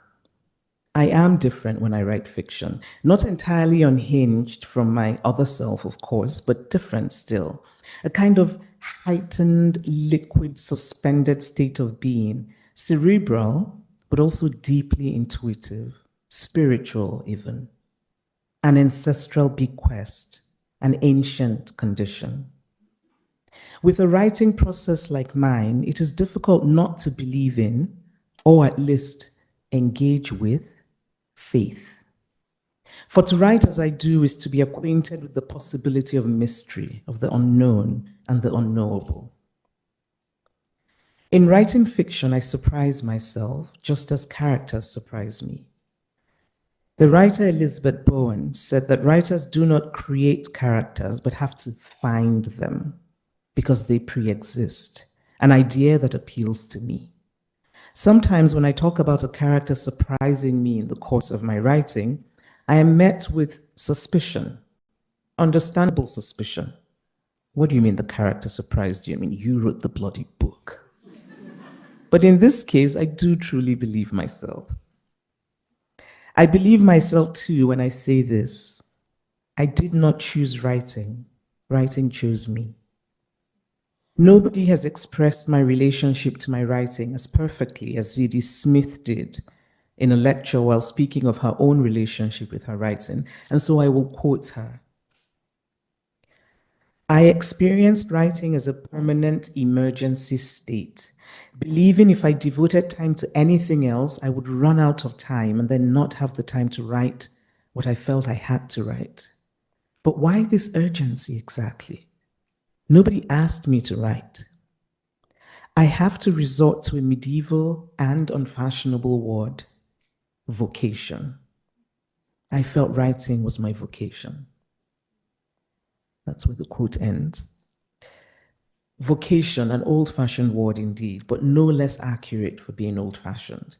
I do not know a time when I was not drawn to story, to human emotion, to human motivation, to dreaming and thinking, to watching and to seeing. This is all I have ever known, this longing, the sense of being always one step removed, one step apart and watching the world. Writing's grip on the emotional boundaries of my life is inflexible. Without it, my sense of who I am would shrink almost to nothing. If I did not have the good fortune I have today to be published and to be read, for which I'm very grateful, I would be somewhere unknown, but writing. I have, as we drove to the market, and I'm looking out of the window, and suddenly I feel an intense pang of melancholy, because what I saw through the window as we drove were stories, so many stories, and I knew that I would not be able to tell them all. The writer John Updike said this about writing. We must write where we stand. Wherever we do stand, there is life, and an imitation of the life we know, however narrow, is our only ground. We write where we stand. And at the beginning, I stood at number 305 Margaret Cartwright Avenue, University of Nigeria, Nsukka. It was in that house that I first began to write. I wrote sitting at my father's desk in his study. I wrote in lined exercise books. For Americans who don't know what exercise book is, look it up. It has nothing to do with working out. Oh, I thought it was important. I mean, we can talk about language later, but I sometimes think that translation is interesting because you have to think about what words you leave in their original state. You know, do you say boot or trunk? When you're talking about my childhood, I would say boot. But anyway, so exercise books. Or I wrote at the dining table, often first clearing away food flasks and newspapers and bananas and whatever else had been deposited on that hallowed family dumping ground. It was at that dining table that we gathered when the Nigerian military took over the government in a coup, and then in another coup. Each time, the martial music with its ghostly strains, the voice of the army officer, the queasy uncertainty of political choicelessness. Before we moved into number 305 Margaret Cartwright Avenue, the previous occupant happened to be, in an odd bit of coincidence that would later gain significance, the acclaimed writer Chinua Achebe, who was also a staff of the university. I did not think much of this growing up. After all, university staff moved in and out of university housing. Until many years later, when my first novel was about to be published here in the US, my editor asked me to tell her about my life. And I did. And then I added, oh, by the way, Chinua Achebe lived in the university house in which I grew up. And she said, her eyes wide, that is the most interesting thing you have told me about yourself. And so at that moment, I resolved to make sure that this was always included in my biography as one of my life's great achievements. It was in that house that I began to read. Susan Sontag wrote that reading, the love of reading, is what makes you dream of becoming a writer. But for me, the reading nourished the dream. It walked alongside the dream, but it was not the origin of the dream. They were related, of course, but I recognized the desire to write as more primal, as if reading was a great passion and writing was simply me. I remember the books of my childhood as physical things, some with covers torn off, spines cracked, others with the stiff and transparent plastic cover from the library. I remember books as mood and place, reading curled up in bed during heavy rains, reading as I ate at the dining table, and I remember books as absolute luminous pleasure. I read everything except for fantasy. Perhaps because the world seemed to me so interesting and layered that it felt like an unforgivable evasion to inhabit imaginary worlds while the mysteries of our own world were yet to be fully deciphered. Books nurtured my writing. My earliest writing were imitations of the British children's books I read. But so did watching the world and listening, from the small gradations of life in Nsukka to my mother's King Lear-esque insults swiftly delivered in Igbo whenever she was annoyed. Nkita la chaganya. May a dog lick your eyes. Kitipa babuegi. May chicken pox strike you down. No. I see my mother now through childhood eyes with her effervescent beauty, her charm. She was keen always to welcome everyone and feed everyone. There was always so much food in our house. She was wondrously ambitious. She became the first woman to head the non-academic section of the university. Her name was Grace. And I just want to pause here. There's a baby at the back of the room whose name is also Grace. And she is my parents' first great-grandchild. And my parents did not get to see her. And she's called Grace. And she's just the most wondrous gift that my family has. And I'm so delighted that she's here. And I think she might become a writer. We're starting early. My mother's name was Grace, and in her secondary school days, she was called GC London because she was known to speak English beautifully, therefore the London. But nobody was as inventive as my mother was when she issued her insults in Igbo. And just one last one I'll share with you. Neki di kikapi. She once told our house help this, and it translates literally to, "You have the backside of a scorpion." And the poor guy who was being reprimanded actually burst into laughter. I grew up bilingual, as did almost everyone I knew in that small university town in southeastern Nigeria. We spoke English and Igbo at home. Sometimes we spoke English and Igbo in the same sentence, as do some characters in my novels. Before I published my first novel here in the US in 2003, an editor suggested that I remove the sprinkling of Igbo words because, she said, they would confuse American readers. I happened to have just read Saul Bellow's novel, Herzog, and feeling a little smug and a little clever, I asked the editor, "Have you seen the long paragraphs of untranslated French in Herzog?" Of course, I understand that French is a much more familiar language to the American reader than Igbo is, but they're both languages, both valued by those who speak them, both worthy. And literature is our last frontier for a true picture of our world as it is, a polyglot, multifaceted, multi-everything. The writer Louise Erdrich has written about Native American languages rapidly dying off because the Bureau of American Indian Affairs humiliated and punished Native American children for speaking their languages.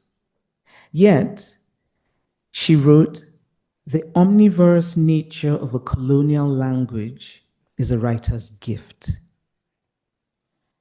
In place of gift, I might invent another word for a gift that isn't quite a gift. A thing imposed on you, but which you now own. Wait, what was that? There's a story there. Okay.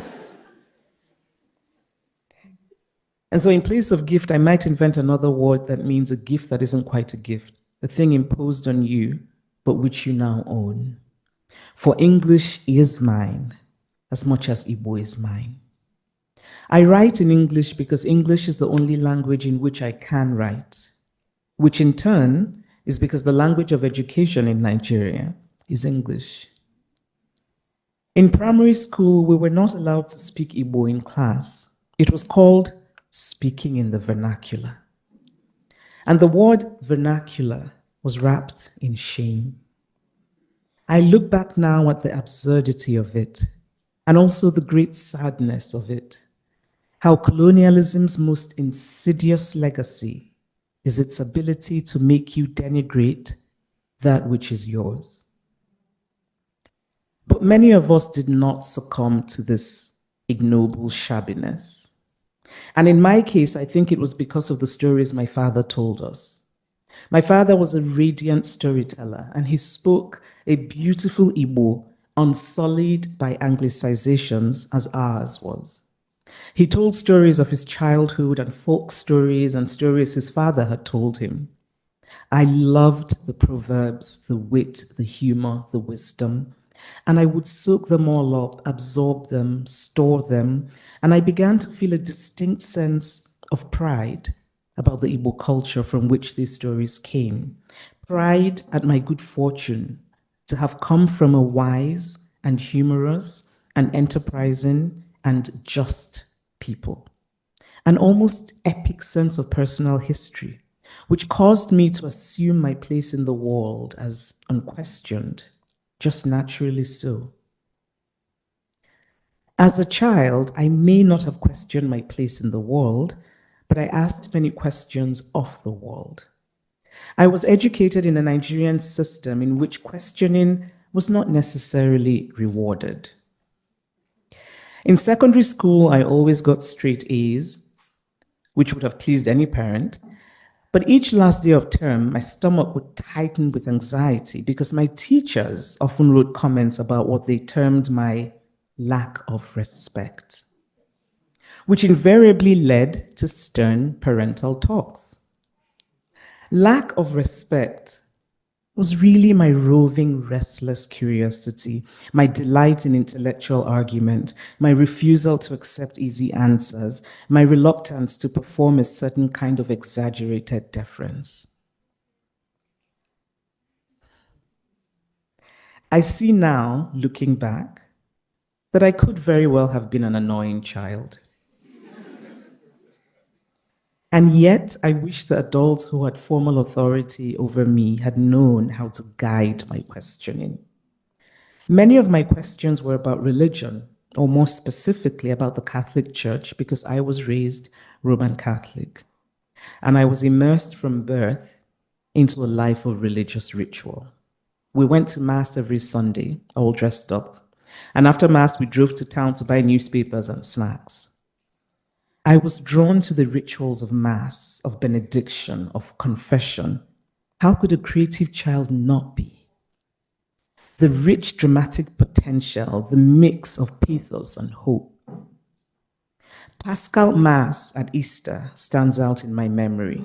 So many people gathered together outside at night, holding their candles high.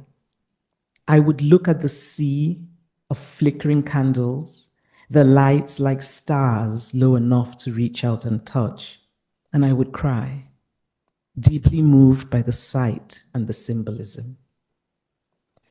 My family's Catholicism was moderate but conservative, the African permutation of Roman Catholicism with its subtle and not so subtle disparagement of pre-Christian Africa.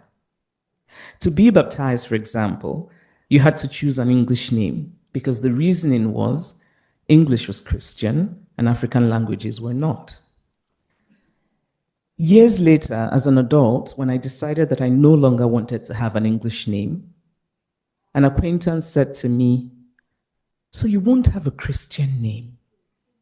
To which I said, "I do have a Christian name, it's Ngozi." Attending catechism classes was a central part of my childhood. And there we learned Catholic doctrine. And there too, I asked questions about limbo, where the souls of babies floated and waited, about burning forever in hell, yet not being consumed. Once the teacher, we called him brother, said there were questions one should never ask, and I recoiled fiercely. Because even as a child, I recognized that my vocation is rooted in the imagination, and the imagination is the home of questions. Why? How? Where? And most of all, what if? I am fascinated by faith, the human need to make sense of the mystery that is our existence, and the humility of acknowledging that there is so much we do not know and perhaps cannot know. Mine is a respectful, probing fascination, wistful, even admiring, but always pitilessly clear-eyed. I am fascinated by the genuine embrace of a religion brought to you in the most irreligious way, as part of that harsh, soulless dictatorship called colonialism. I am fascinated by a source of comfort that can also distort your life, by the ease to extremism, being righteous but not being right. My first novel, Purple Hibiscus, has a father character whose blind Roman Catholic religiosity has terrible consequences for his family. After it was first published, I was often told by Americans and Europeans that my novel was a political allegory, that my abusive father character represented Nigeria's brutal dictator. Why, I wondered, must my characters represent something political? Obviously, I know the reasons that modern African novels have their roots in the anti-colonial struggle, and that so little African writing is known outside Africa that the easy response is always to read it first as political anthropology, rather than as a story of human beings. But it does not change the truth, which is that when I sat down to write the father character in Purple Hibiscus, I was not thinking, I shall now write an important allegorical representation of Nigeria's military culture. Instead, a character had come to me with a hushed voice and an almost broken spirit. A teenage girl who was nothing like me and who I wanted to explore. I should clarify that my questioning this was not because I disagreed about my work being political. I agreed that it was. Rather, I questioned it because it seemed that some writing was read this way and others were not. And this distinction was based not on the content of the writing, but on the personal history of the writer. A kind of categorizing based not on literary judgments, but on lazy cultural assumptions. Because unless we insist on a narrow and incomplete definition of politics, what today is not political? In that sense, then, all fiction is political simply because the writing does not exist in a vacuum. All stories come, even if obliquely, from social and political realities. W.E.B. Du Bois once said that all art is propaganda. And this is the kind of statement that is very easy to disagree with because of the ideas we have about art and about propaganda, where the former is pure and the latter is a kind of deliberate spreading of often insidious information. But when we think about a more nuanced meaning of propaganda, then Du Bois becomes easier to agree with. And here's a quote from Du Bois. All art is propaganda and ever must be, despite the wailing of the purists. I stand in utter shamelessness and say that whatever art I have for writing has been used always for propaganda, for gaining the right of Black folk to love and to enjoy. I do not care a damn for any art that is not used for propaganda. But I do care when propaganda is confined to one side while the other is stripped and silent. Du Bois was speaking in the context of what he called Negro art, the art of African Americans who were not allowed by the white establishment to write about certain subjects. But in a larger sense, perhaps Du Bois was saying that we cannot pretend that literature falls from the sky, unburdened by value or by history.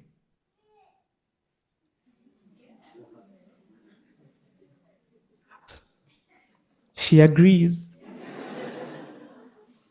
When I read English writers I admire, such as Graham Greene and Virginia Woolf, I am being delighted and entertained, but I'm also learning of a certain sensibility, a certain Englishness. And yet, it would not be the instinct of the average reader to think of such writers as political.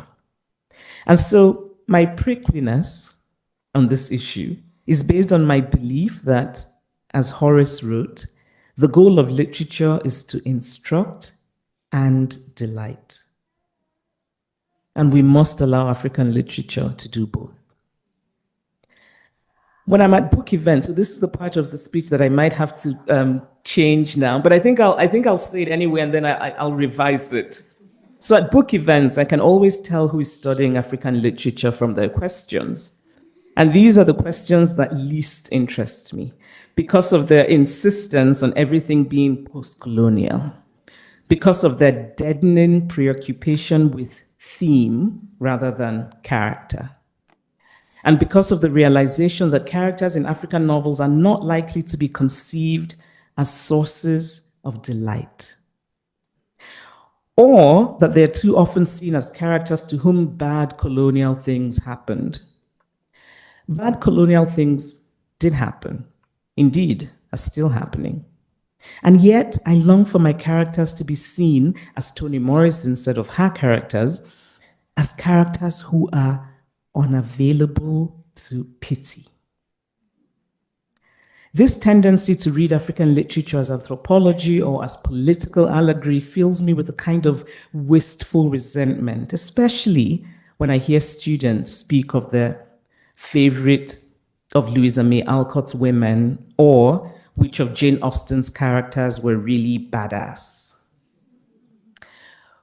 But I'm now going to revise it because because Kajatan has made me rethink my single story of of literature programs. And again, I really want to thank you. I do think that his words represent a change. I'm sure I'm outdated, but at least 15 years ago, this was the norm, 10 years ago even. And I would often be frustrated at not being asked about love and despair and human motivation and all of those complicated human things. I was so sick of being told that somehow my characters were about dictatorship or whatever the hell else. And so, in addition to politics and anthropology, I have discovered that part of being an African writer in the world is to be expected also to be an activist. I've often been told, of course, you must write about the political situation in your country. Or actually in other countries. Someone said to me not long ago, why haven't you written about Congo? And what I did not say to that well-meaning person was, because actually I want to lie in bed and read poetry. Because this is true, I do want often to lie in bed and read poetry. But at the same time, I do also often write about the political situation in my country. I recently wrote a public letter about the Nigerian elections because I wanted to tell the story of what happened. And telling the story of what happened has become important in a world so eager to deny and distort even recent history. I wrote it to bear witness. I want to bear witness because I can. And because I can, I believe I must. But I don't think a fiction writer must necessarily be politically engaged, especially an African one. The only role of the writer, wherever they come from, is to write literature. Because really, it's a never-ending enterprise. Cormac McCarthy put it really well when he wrote, "You always have this image of the perfect thing which you can never achieve, but which you never stop trying to achieve." Like most Igbo families, we had a second home in my father's ancestral hometown, Aba. And it was to this home, or the village, as we called it, that we journeyed at Christmas. Our house was a two-story building. There was a red gate, a sandy yard. Once my mother attempted the planting of flowers in our yard, but some stray village goats made their way into our compound when the gateman neglected to close the gates, and these resourceful animals saw in the red and yellow flowers a perfectly colorful feast. And so that was that for flowers in the village. In my part of Igbo land, pythons are considered sacred. My sister Ije, who is the grandmother of baby Grace, told me a story of a python she found curled in my grandmother's outhouse years before I was born. My sister was terrified, but my grandmother merely walked over and spoke gently to the python, asking it to please leave so as not to scare the children. The python then uncurled itself and slid away. There were many other stories I heard in the village of people turning into animals or going to secret nightly meetings in the bottom of the sea. These stories were told with the ordinary tone of the mundane. So when I discovered years later a genre of writing called magical realism, I felt a kind of resistance to the name because I knew of this world where the so-called magical was seen as real, and therefore the qualification of magical was unnecessary. I did not need to believe these stories. I respected how much they shaped the lives of those in my village who believed them. To be back in my village today is to feel a sense of an almost atavistic belonging. It is quite simply my home. It is where I want to be buried. And this rootedness to my ancestral hometown, this metaphysical attachment to a physical place, is very freeing to the creative impulse. I can roam as far as I want because in my mind, there is a home waiting, always there. The highlight of those Christmases in the village during my childhood was the masquerades. The big masquerades appeared with much noise and music and commotion, and children were filled with excitement at going to see them. They were violent, flogging one another with long sticks and sometimes thick ropes, and they were beautifully grotesque. One Christmas, the big masquerade, which was called Awonatumbe, which I should translate, it means the snake that does something to the tortoise. I just realized the translation doesn't sound terrifying enough, but this masquerade was terrifying. And it appeared only once in many years. I was excited until I was told I could not join my brothers at the gate to peek out as this masquerade went past. Why? I asked. Well, because girls can't. The stark and unrelieved unfairness of this made a huge impression on me as a child. It also felt like one of the many things adults did that just wasn't very sensible. It was my introduction to the parts of Igbo culture that decreed that simply by being born female, you were automatically excluded from so much that was beneficial. You could not inherit property.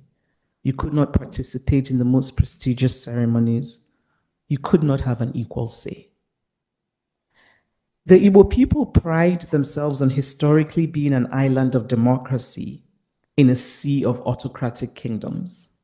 And so just as we speak of universal ideas when we mean male ideas, ancient Greece as the cradle of democracy, even though women could not vote, and we speak of the Renaissance, even though women were excluded from intellectual life, and we speak of the Enlightenment, even though women could not control their property nor have higher education, so too Igbo land.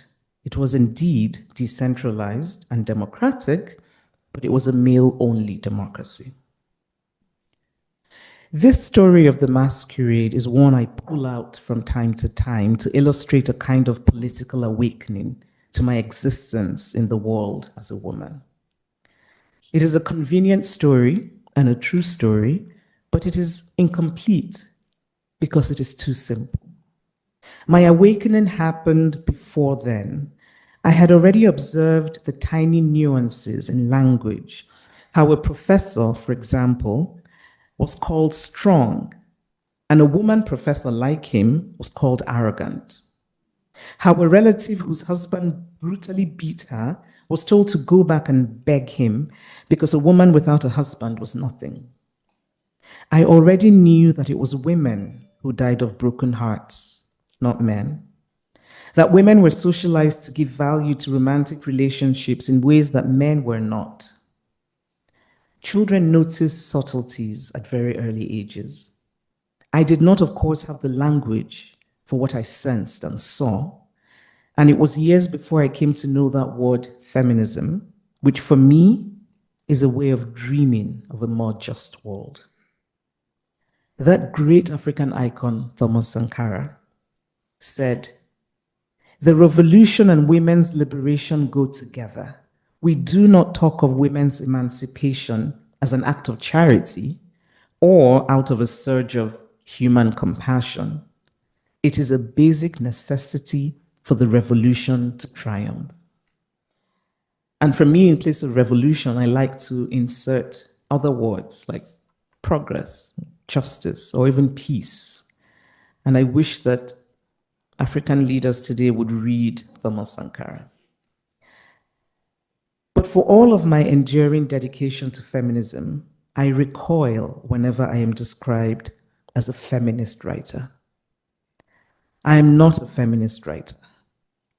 I am a writer who is also a feminist.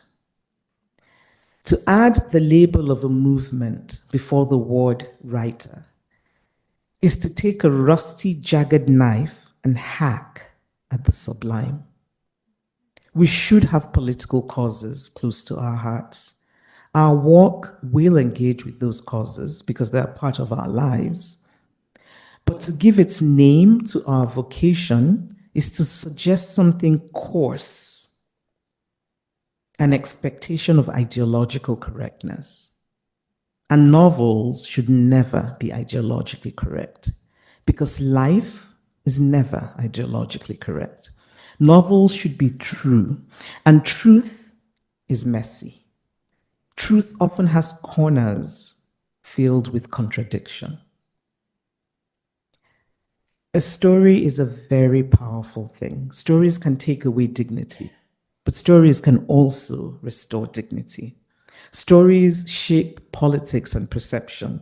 I cannot tell you how many times I've been told by people from different parts of the world after reading my novels that they finally started to see Nigeria, really see Nigeria. After my second novel, Half of a Yellow Sun, was published, I was stunned by how many people embraced it as their own personal history, those who had experienced the Nigerian Biafran War.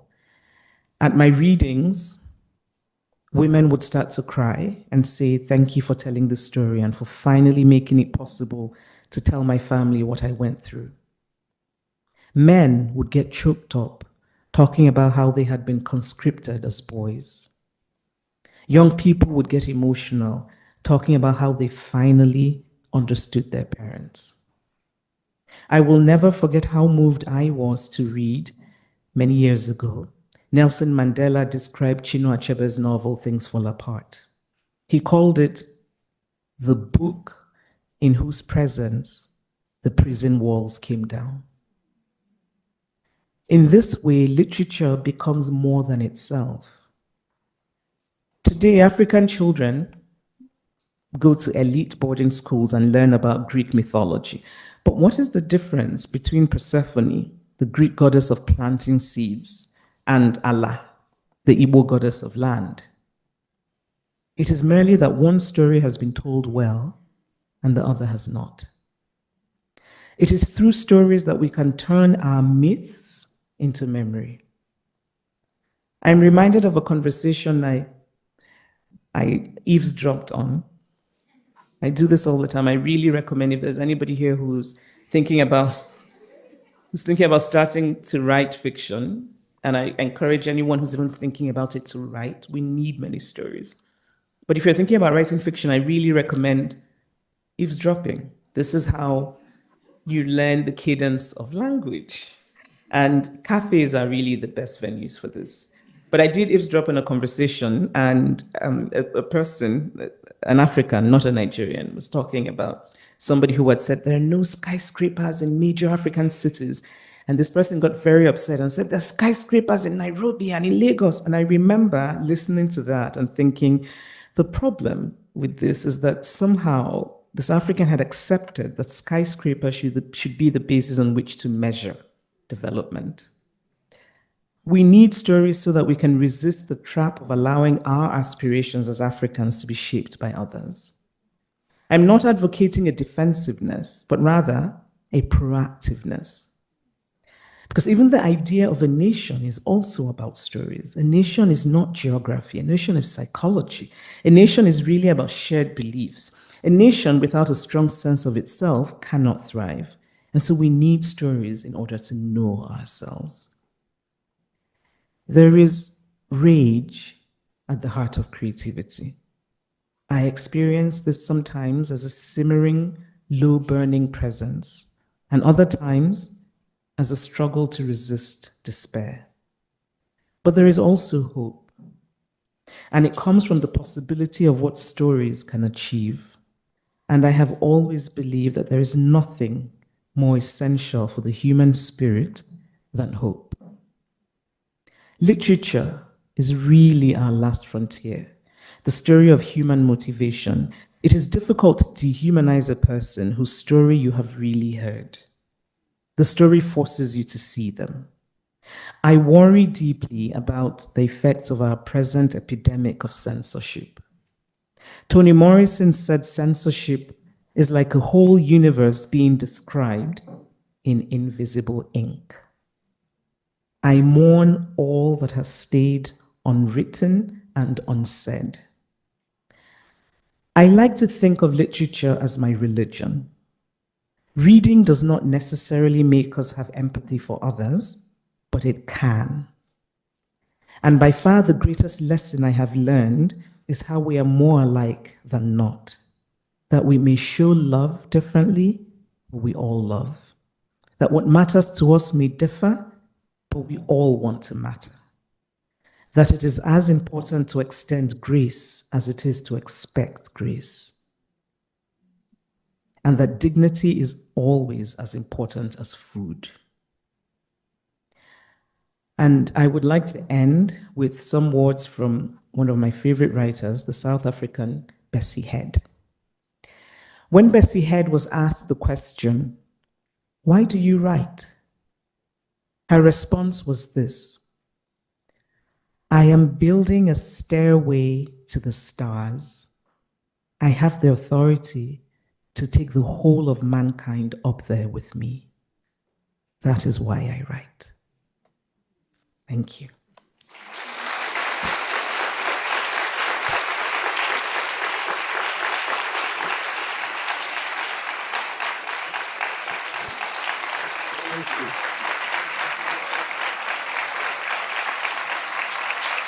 Darling, thank you so much. Thank you. Thank you.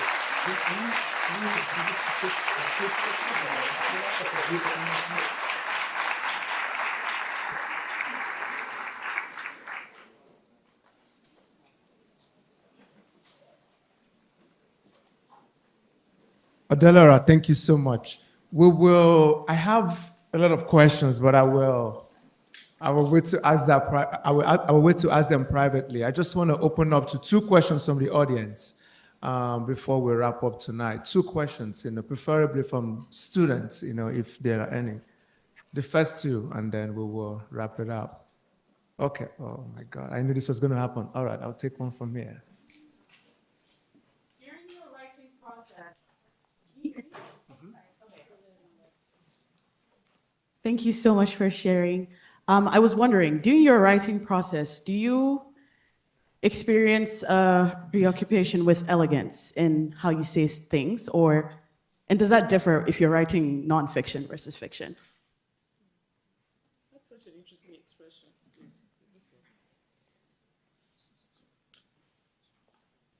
That's such an interesting expression, preoccupation with elegance. You write, don't you? Yes. Yeah, based on that question, I'd like to read you.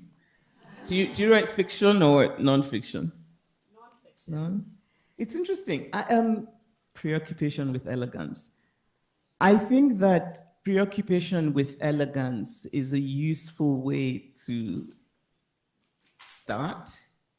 But I think at some point, and so to your question, yes. I think increasingly, and as a reader, I've always been drawn to writers who you can tell are preoccupied with elegance, that there are many ways to write one sentence, and that just putting effort into how the sentence is written as much as what you're trying to say with the sentence is important. And because as I've become older and hopefully wiser, I've come to feel strongly about poetry being part of prose. So when I'm writing fiction, I read poetry. I don't like to read fiction when I'm writing fiction.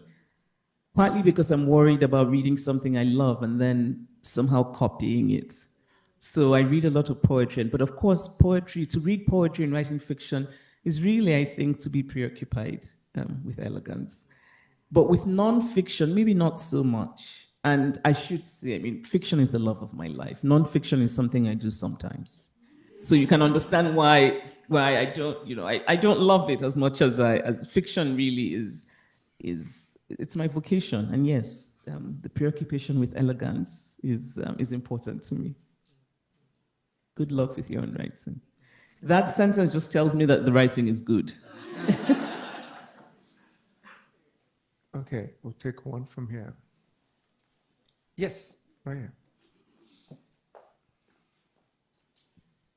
Hello. I had a question about what do you do when, well, it was probably different writing when, no one knew you and now everyone knows you. And with that comes expectations of what your writing should be like and what the next book is going to be and how good it should be, right? So how do you deal with those expectations? Or perhaps when people try to cage you into a specific style of writing, how do you deal with that?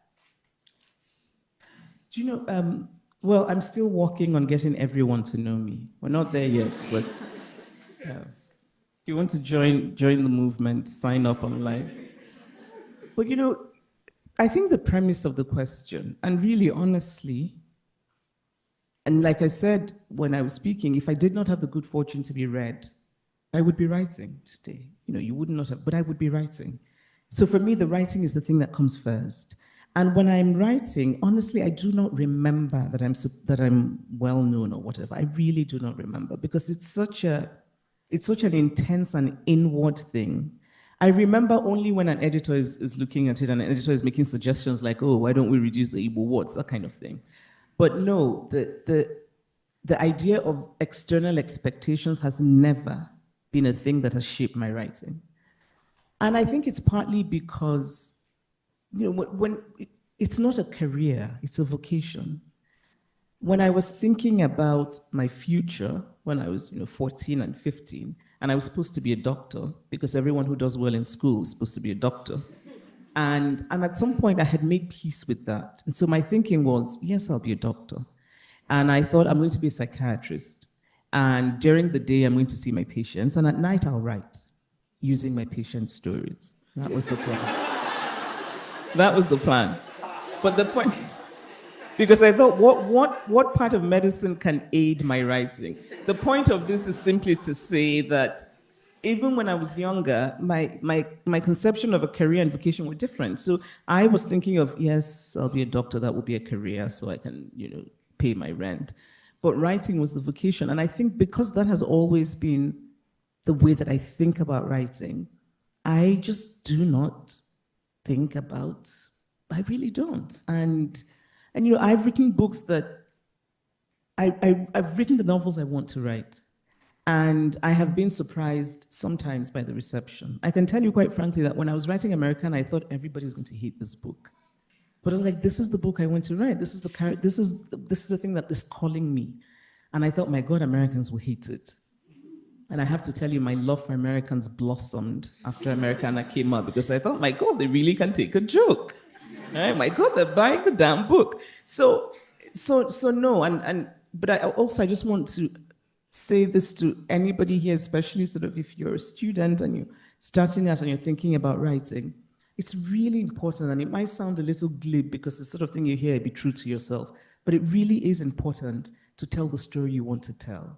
Every story has been told, right? It's the new nuance you bring to it. It's the new detail. It's the new point of view. It's something, but it's yours, right? It's really important to stay true to that. The conventional wisdom is always overturned. So people will say to you, oh, if you're writing about so and so, nobody will buy it. But then there's always the story of somebody who was told that, and then people bought the book. When I started, when I was going to publish Purple Hibiscus, and I was sending it out to agents, and so many of them rejected it, and many of those agents now are sending me emails, ha ha ha, and many of and they would say things to me like, you're writing about a place that nobody knows. And one said to me, it's not even the big city in Nigeria that you're writing about. And then they said to me, there's nobody like you, so we can't sell you because the publishing industry was and still is quite, there's a strange conservatism at the heart of the publishing industry. And it's a very risk-averse industry. And so often an editor wants to say, this writer is the new so-and-so. And so agents said to me, we can't sell you because there's nobody like you. And then an agent said, very helpfully, if you were Indian, I would say that you were the new Arundhati Roy. Because Arundhati Roy at the time had published a book that had done very well. And so this agent said to me, well, if you were Indian, I could say that, but you're not. And I thought, well, sorry, I'm not. But the point is, finally, an agent took me on, and this book that I had been told that nobody would buy, independent bookstores were hand-selling them, and it became an independent bestseller. And so I just think it's so important to say to anybody and really any kind of creative work, like just do the thing that calls you. And conventional wisdom doesn't matter. I just think that creative work that's done in an authentic way will find a home. So really, I write what I want to write, and each time, each novel that I finish, in my mind, I'm thinking they're going to hit it. But I think it's also my way of sort of preparing myself, right? So I say to myself, yeah, they'll hit it, but whatever, who cares? And then when they love it, it makes it doubly pleasurable. Adelu has been traveling, has been on the road, so we will let her get some rest. I would say, go get Dream Count. It's out there. Read the novel, but also there's an author's note at the end that I think is really fascinating for thinking about some of the things I've been said here, but also I want to say your theory of the novel, is coming through in the author's note. So please join me. Thank you, Odeluwa. Thank you so much for being here. Thank you.